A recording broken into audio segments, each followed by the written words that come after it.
Hi guys, my name is Maria Laura. I make functional ceramics for interior design. In this YouTube channel, I talk about my life as an artist, business, glazes, clay, and everything in between. In this video, I'm going to talk about counting work hours as a solo entrepreneur, as an artist, as a teacher. Basically, as a self-employed person who doesn't know where life begins and where work ends, I decided to track my hours for 5 weeks and see what I actually spend my time on. The initial motivation behind it came from the mentorship program, from the grant from Maker's Future Fund that I applied to. I got a really nice grant, and we also got 10 weeks of education about business. We're also gonna get 8 weeks of mentorship about how to run our business, what to do, how to calculate the price of the goods, etc. So when I started calculating it, and I was also doing my taxes back then, I realized that I'm doing a lot of work that's not only production work, but kind of the side hustle work. For example, social media, communication with customers, packing, shipping, studio time, all those different things do add up to a number of hours. Why does it matter for me to count them?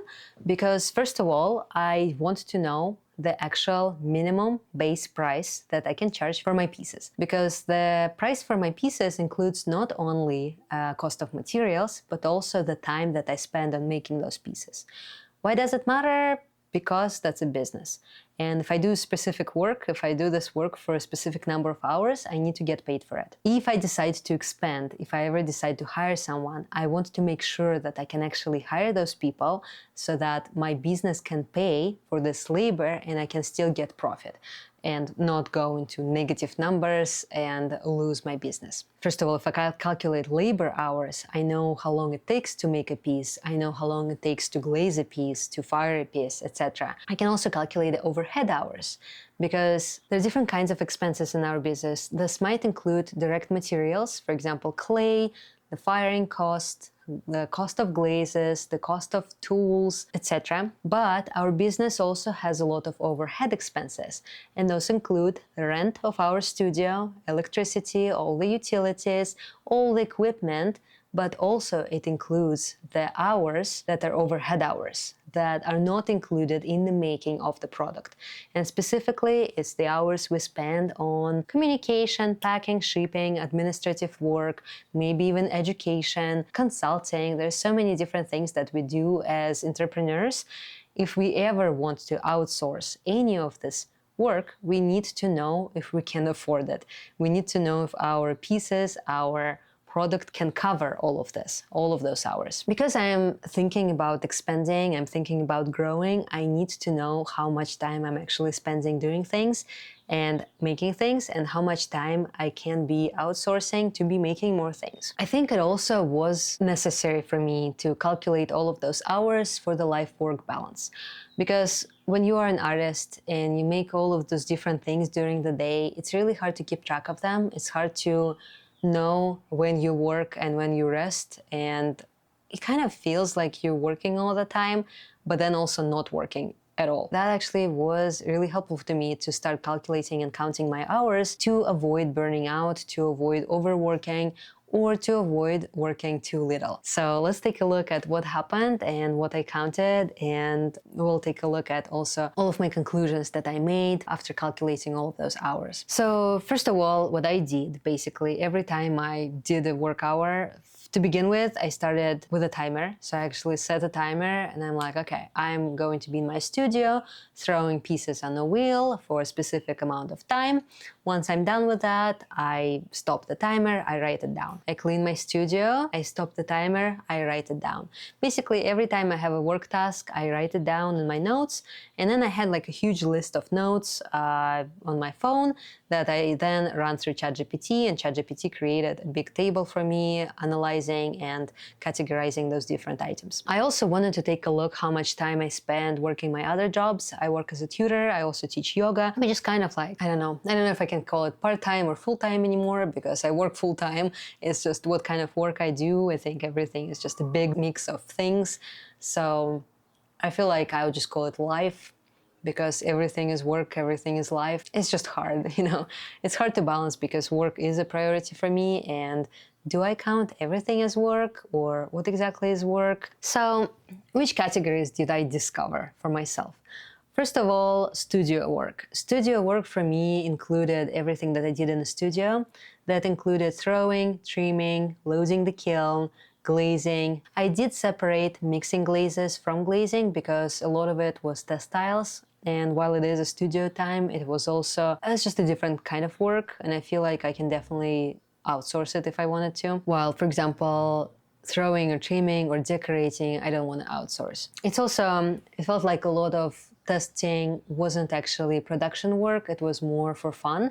And I wanted to separate studio time to calculate that as my labor hours towards the price of the goods instead of towards the overhead expenses. That also, like now, for example, when I'm making lamps, that will include wiring the lamp, assembling the lamp, making the lampshade, probably making the paper by hand right now too. That will also be included in studio work. Then the next category was tutoring. Tutoring included my main job is tutoring different kids, high school kids, college kids. It decreased over the last year or so because I slowly switched to artwork, so I'm very selective at whom I'm tutoring and which hours I can tutor, but it's still a good source of my income and my work. Then it's social media.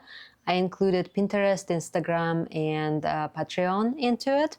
Everything that's related to it. Sometimes it's posting or editing the video or anything like that. YouTube, I decided to separate it because I feel like although it is kind of a social media, but it's a very different type of content and it takes a lot longer to film it, to edit it. I don't do it every week, so I kind of like dedicated a separate category for that. Then it's education, research.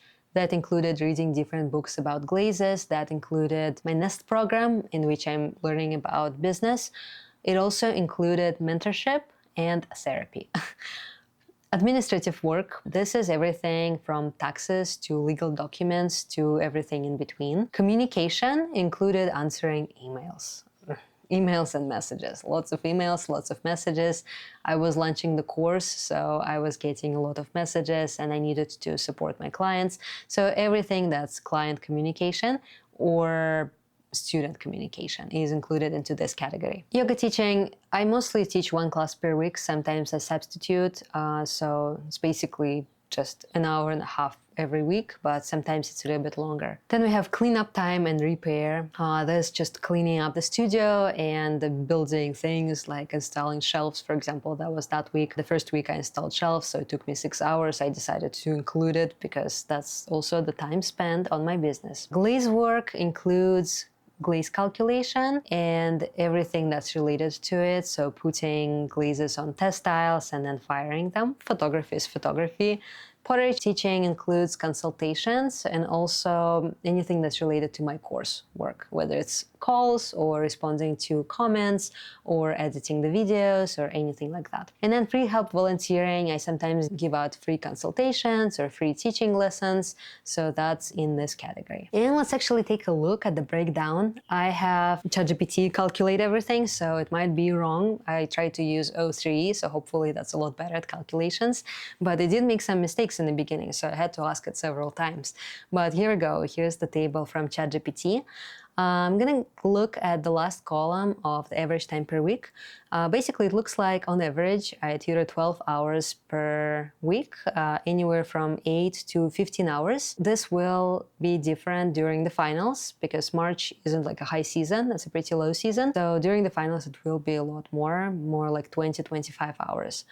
Then studio work, surprisingly, that was a lot lower than I wanted. It was only 11 hours on average, while I would love it to be more like 20 or 25. But at the same time, I understand that I do produce things really quickly. And if I decided to focus on production, I could have actually produced a lot more. However, there's so many other things that I have to be doing every day that I just don't have enough of time. And I feel like this is why I need to calculate those hours. If lots of other things like administrative work or communication or social media could be outsourced, then I would have a lot more time for production. Or for example, if I can find help mixing glazes for me, again, this could be outsourced for production. And while I'm calculating all of those hours, what I will do after that is I'll multiply that by either the basic income or maybe a little bit higher, maybe like 20 or 30 bucks per hour, to include that into my overhead expenses, to then be able to calculate whether my overall income can cover all of those overhead expenses or if I am not getting any profit. Next, YouTube, that's basically okay. That's about 3 to 4 hours per week, which is right about what I expected. Cleanup. Cleanup is normally 1 to 2 hours per day, and that's a lot, but that's a pottery studio. That's a home studio, which I have literally in my house. If you haven't watched this video about my studio review, you can take a look at it and see why I need to clean up every day. And then also that first week had 7 or 8 or 9 hours of repair and cleanup. That was my shelves. Also, if you haven't watched the video about shelves, here it is. That's a fun little video of me installing more pottery shelves. Next, social media. You see, sometimes I spend a lot of time, sometimes less time. Normally like 2 to 3 hours per week. That's actually not a lot. Some weeks I know for sure I spent a lot more hours, and some weeks for sure I know I spent a lot less. For example, like this whole thing I think will vary quite a bit from months to months, just depending on the season. For example, in March I was focusing on the actual production, making pieces, versus in April, I was glazing a lot and I started learning about paper, so I was making lampshades. Versus in May, I'm going to be at the residency. In June, I'm going to be teaching workshops. So lots of things are going to change from month to month, and sometimes I'll be doing more photography and more uploading the pieces. Sometimes I'll be making more glass test styles. It just really depends on where I am in the cycle and what I'm doing with my life. But I think all in all, knowing my patterns and knowing how much time I'm actually spending really helps. As you can see, after that, photography, for example, was pretty short. It's actually not a lot, 1.5 hours per week. When I am in the photography mode, I have to take pictures of everything. So for example, now I have about 40 small pieces and about 40 large pieces. I have to take a lot of pictures. I have to take 80 times at least 20 pictures per piece. That's a lot. I'm not gonna have enough memory, but basically I will need to take like 2,000 to 3,000 pictures. That's a lot of pictures to take. That's probably gonna take a whole week for 3 to 4 hours each day, just depending on the lighting. So basically it will vary from week to week, but I think the overall pattern shows quite well, and that's what I'm gonna be discussing. The most important insight that I got is actually I work. I work quite a bit. Sometimes I work 30 to 40 hours per week, sometimes it's 50 to 60. And again, it's not even high season, neither for tutoring nor for ceramics. December was a lot worse.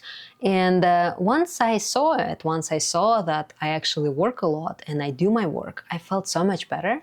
I just felt very productive and very successful, and I let myself rest, which is the most important thing. As you could have noticed very briefly when I was scrolling through the hours, I work every day, and very often tutoring is every day, and I don't dedicate like a specific time or a day for a weekend. I don't have a weekend as is, and I feel like that's a problem of a lot of entrepreneurs, is that we don't rest enough. While I do want to be relaxed and in balance and in harmony and enjoy life as well as work.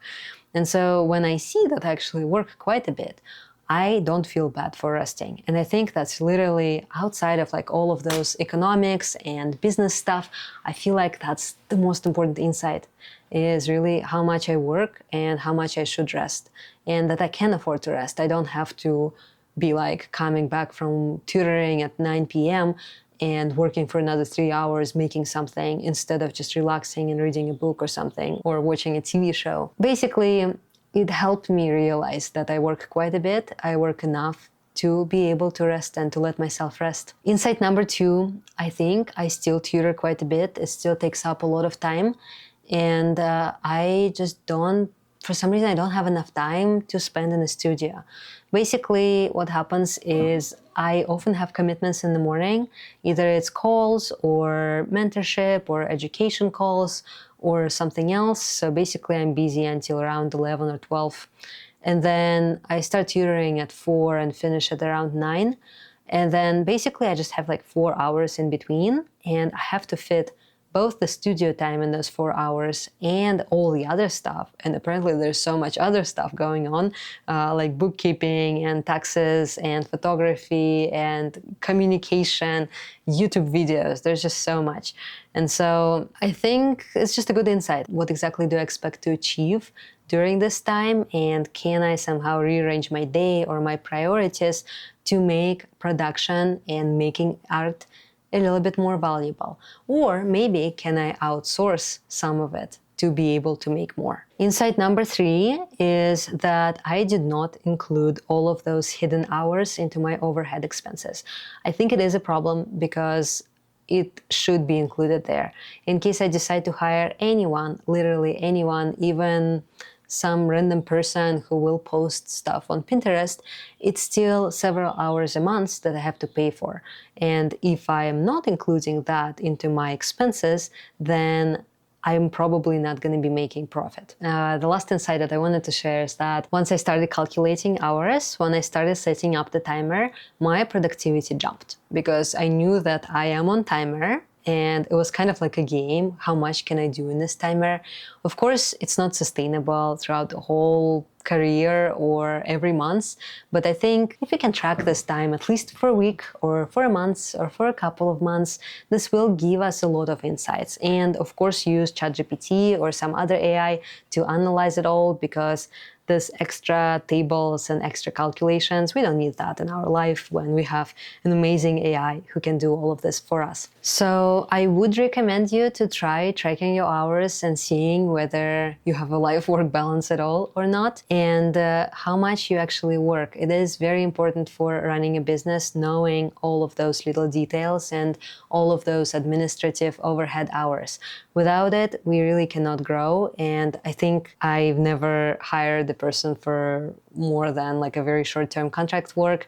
And I think if I wanted to start my own design studio or run a big business, I need to know it. And I feel like it gives me a really good foundation of being less afraid to hire people. I'm still afraid of hiring people, but I feel like at least I know what I need to know, and I know how to do those things, and I'll be able to teach people later on to do those things and help me. Thanks so much for watching this video. Feel free to subscribe, follow, and like the video, and I'll see you in the next video.